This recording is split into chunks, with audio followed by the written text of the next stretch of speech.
Hello, welcome to BioGreat TV. If you're new here, please subscribe and turn on the notification so you don't miss our next video. Biography of Haile Selassie I. Haile Selassie I is unarguably one of the notable icons of the 20th century. Named Times Man of the Year in 1931 after delivering an inspiring speech for his nation's liberation before the League of Nations. Worshipped as God incarnate by hundreds of thousands, was the longest-serving head of state in the world, and was the last of a ruling dynasty that survived thousands of years. His life was nothing short of dramatic and remarkable. Haile Selassie I was born in Ethiopia in a region called Ejasa Gora on the 23rd of July 1892. He was the 225th and last Ethiopian emperor. His father, Ras Makonnen Wolde Michael, was governor of Harar, and Selassie was his only surviving son.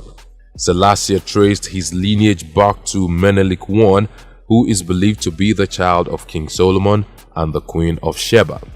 He was educated by private European tutors and raised a Christian.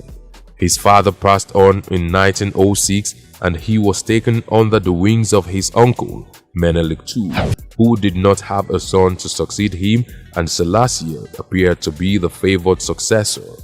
He spent his youth at the court of the emperor at Addis Ababa, and there he was exposed to politics and learned about the use of power.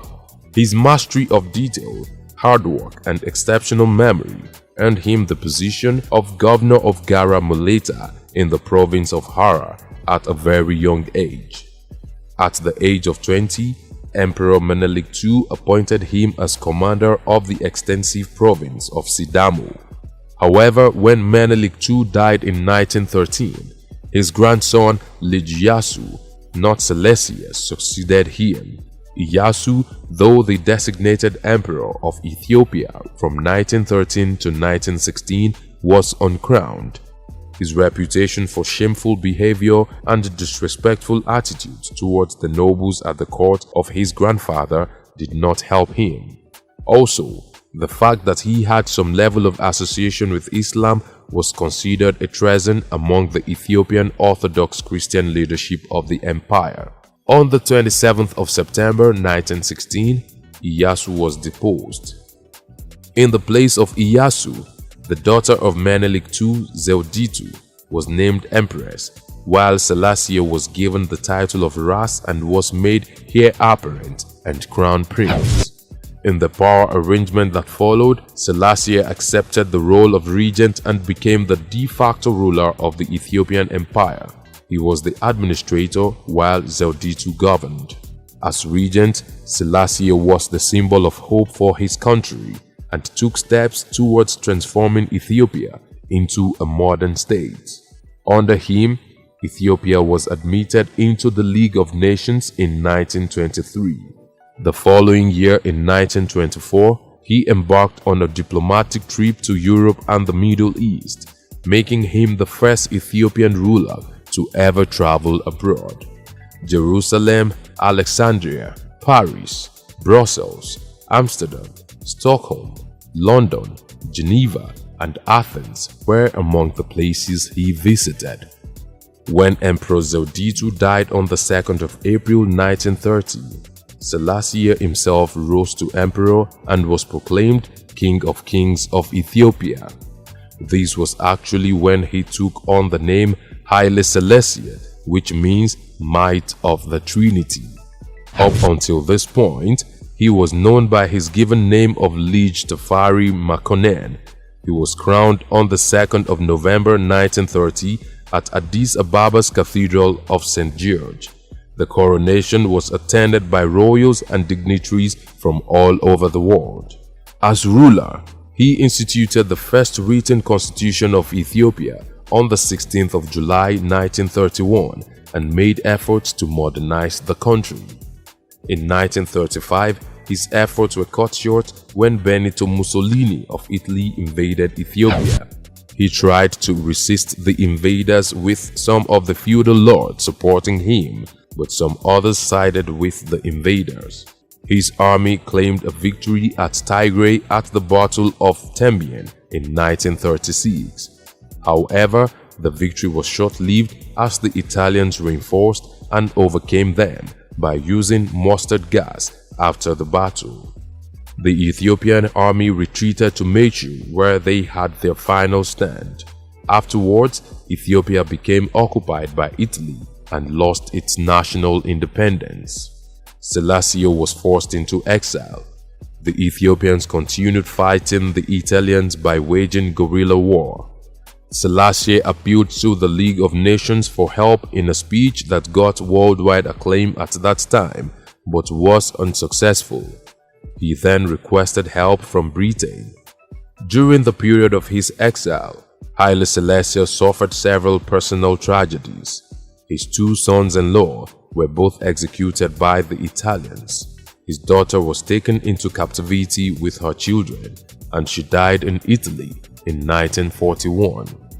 Finally, in 1941, the British came to his aid and liberated the country from the Italian control. He returned to claim his throne.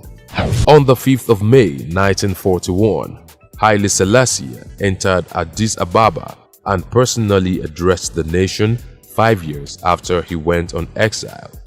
In 1963, Haile Selassie presided over the formation of the Organization of African Unity (OAU), which later became the African Union (AU). The new organization had its headquarters in Addis Ababa.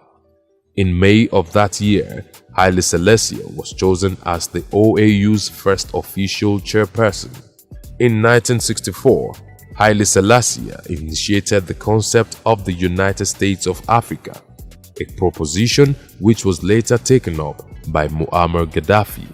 Outside of Ethiopia, Haile Selassie continued to enjoy appreciable prestige and respect. As the longest-serving head of state in power, he was often given precedence over other leaders at state events, such as at the funeral of John F. Kennedy and Charles de Gaulle, the summits of the Non-Aligned Movement, and the celebration of the 2,500 years of the Persian Empire in 1971. He visited China in October 1971 and was the first foreign head of state to meet Mao Zedong after the untimely death of Mao's designated successor, Lin Biao. As the years went by, Emperor Selassie's popularity had begun to go down, and the 1973 oil crisis, which hit Ethiopia amidst a devastating famine, all worked to undermine support for the emperor. A mutiny ensued and he was ousted from power on the 12th of September 1974. He was kept under house arrest until the time of his death in 1975. Government official reports claimed he had died of a natural cause, but other documents which became widely circulated showed he had probably been strangled to death on governmental orders. His remains were found in 1992, but he did not receive a proper burial until November of year 2000 in Addis Ababa's Trinity Cathedral. Today, Haile Selassie is worshipped as God incarnate among followers of the Rastafari movement, which is quite popular in Jamaica. Rastafari faith in the divinity of Haile Selassie began after news reports of his coronation got to Jamaica. The movement actually got its name from Selassie's pre-coronation title, Rastafari Makonnen. Rastafari believed Selassie was the Messiah who would liberate the black race from oppression all over the world. When Selassie visited Jamaica on the 21st of April 1966, about 100,000 Rastafari from all over Jamaica were at the airport in Kingston to welcome the man they considered to be their Messiah. This day is still commemorated by Rastafari and is celebrated as the second holiest holiday after 2nd of November, the Emperor's Coronation Day. The late legendary musician Bob Marley was one of the prominent adherents of the Rastafari faith. What have we missed out of this biography of Selassie? Let's know in the comment section. Will it be ridiculous to subscribe to our channel? If no, please like this video, share and subscribe to our channel.